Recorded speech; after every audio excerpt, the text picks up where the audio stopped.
Olá, sejam todos bem-vindos. De acordo com a votação da aula escolhida na comunidade do meu canal e também no Twitter, ficou decidido que o tema seria o período entre guerras. Então nós vamos à aula do período entre guerras. Fazendo um adendo aqui, lembrando que o período entre guerras é um período extremamente longo, que começa assim que a Primeira Guerra termina, em 1918, e vai até 1939, quando começa a Segunda Guerra Mundial. O período entre guerras, ele é um período complexo, onde tem vários personagens políticos despontando e várias ações ocorrendo. E isso faz com que pavimente o caminho para a Segunda Grande Guerra Mundial. Nós aqui na aula vamos fazer o seguinte: vamos descrever esse período inicial logo após o final da Primeira Guerra Mundial e depois vamos dividir em tópicos, relatando o papel de cada país na construção deste caminho que leva à Segunda Guerra Mundial. Antes de começarmos o vídeo, por favor, deixe seu like, compartilhe para que o vídeo tenha mais interação e ganhe mais relevância. O canal tem o Apoia-se, então, por favor, quem quiser remunerar essa aula com um valor simbólico de R$1, fique à vontade. O link do Apoia-se e a bibliografia sugerida estão na descrição deste vídeo. Então vamos lá.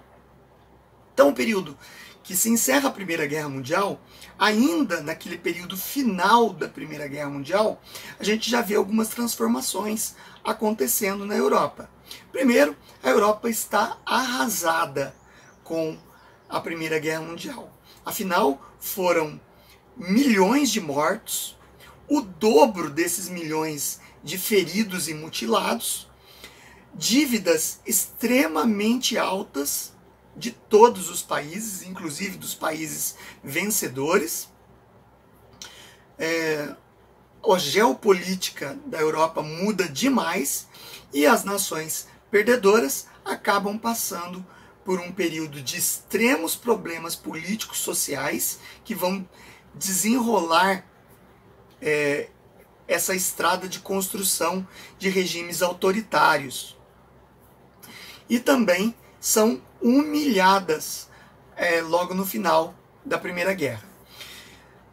Ainda durante os meses finais da Primeira Guerra Mundial, nós temos a Alemanha sofrendo um problema político interno, em que o rei Guilherme I é deposto e aquela classe dirigente de políticos de uma social-democracia liberal dá um golpe e cria a República de Weimar.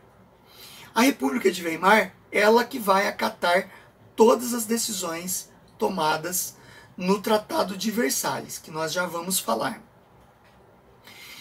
A Áustria, o Império Austro-Húngaro, um império tradicional na Europa, que tinha mais de 300 anos, que pertencia à família Habsburgo, acaba sendo dissolvido, gerando dois países independentes, que é a Áustria e a Hungria.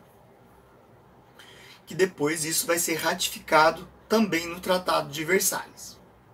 Foram 6 meses de negociação que deram origem a este tratado, o Tratado de Versalhes, que foi assinado na França, dentro de um vagão de trem na floresta de Compiègne.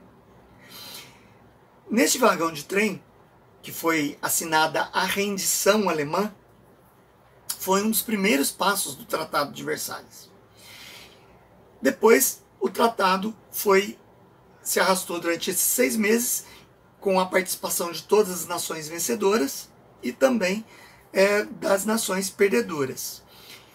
Foi realizada as primeiras cúpulas e depois todas as assinaturas finais no Palácio de Versalhes, em Paris, e o Tratado de Versalhes se caracterizou por um revanchismo, uma vingança contra os países perdedores, principalmente contra a Alemanha. Ficou decidido no Tratado de Versalhes que a Alemanha perderia vários de seus territórios que acabaram pertencendo a países fronteiriços. Então a gente vê a Alsácia-Lorena, a Prússia Oriental e as colônias alemãs da África, todas passaram a pertencer aos países vencedores, né? Cada qual pegou a sua fatia ali de território alemão. Não contentes com isso, eles também impuseram uma dívida enorme de indenizações para a Alemanha, fazendo com que a Alemanha tivesse décadas para pagar bilhões de dólares aos países vencedores. Também teve a redução do seu exército de mais de 3 milhões de homens para apenas 150 mil homens. Toda a marinha de guerra alemã foi, pelo menos os navios que sobraram intactos após o conflito, todos esses navios foram requisitados e incorporados nas marinhas britânica e francesa. Então os alemães, eles viam esse tratado, apesar de terem assinado, estavam numa posição inferior de derrotados, tiveram que assinar esse tratado. Foi visto como uma humilhação tremenda ao povo alemão, não dando nenhuma chance para que o povo pudesse recuperar a sua economia, relegando o país, a Alemanha, a níveis socioeconômicos de extrema miséria, uma economia destruída, país totalmente destruído com a Primeira Guerra Mundial. E isso vai pavimentar o surgimento de regimes totalitários e também a formação de um caminho para a Segunda Grande Guerra. Bom, esse foi o papel do Tratado de Versalhes. Mas dentro do Tratado de Versalhes, houve também a criação da Sociedade ou Liga das Nações. O que seria a Sociedade ou Liga das Nações? Seria um projeto embrionário da ONU atual. Tinha os mesmos fatores, os mesmos ideais que a ONU. A Liga ou Sociedade das Nações era um projeto que pretendia reunir todos os países do mundo e tinha a função de mediação e arbitragem em conflitos mundiais que viessem a acontecer e que tentariam fazer prevalecer a paz, né? Então você vê que é bem parecido com a ONU atual, né? Pelo menos com os princípios iniciais da ONU. Porém, a Liga ou Sociedades das Nações, que tinha sua sede em Paris, na França, ela estava dominada pelos países vencedores da Primeira Guerra Mundial. Por isso ela cooptava com o que esses países determinavam, muitas vezes sendo totalmente inerte ou ineficaz nas suas ações para garantir a paz, como nós veremos no decorrer desta aula. Ok? Então, a Liga ou Sociedade das Nações foi um organismo internacional criado para manter ou arbitrar conflitos mundiais visando manter a paz no mundo, porém falhou miseravelmente neste intento, ok? Bom, os Estados Unidos teve um papel muito grande na formação da Sociedade das Nações.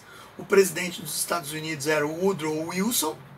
Ele propôs os 14 pontos de Wilson, como ficou conhecido. Nesses 14 pontos de Wilson, eu destaco que ele propôs que todos os conflitos deveriam ser mediados diplomaticamente, de forma igualitária, excluindo indenizações dos países perdedores, para que assim se mantivesse um clima de reconstrução da paz. Porém, os 14 pontos de Wilson batiam frontalmente com os interesses da do Império Britânico e da França, que foram países que venceram a Primeira Guerra Mundial. Por isso, eles rejeitaram no Tratado de Versalhes os 14 pontos de Wilson. A política norte-americana não tinha interesse em se manter ligada aos problemas europeus. Os Estados Unidos emergiram da Primeira Guerra Mundial como uma grande potência, como a maior potência do mundo. Colocaram toda a sua produção industrial bélica e também de mantimentos e munições e de produtos têxteis a serviço dos países vencedores na Primeira Guerra Mundial.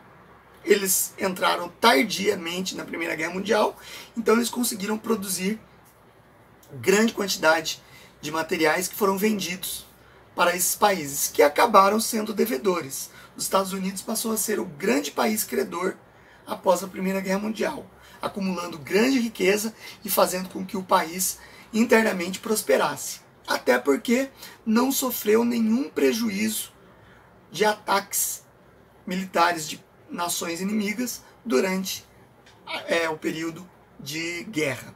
Então, Estados Unidos emergiu como a grande potência mundial do início do século XX. Bem,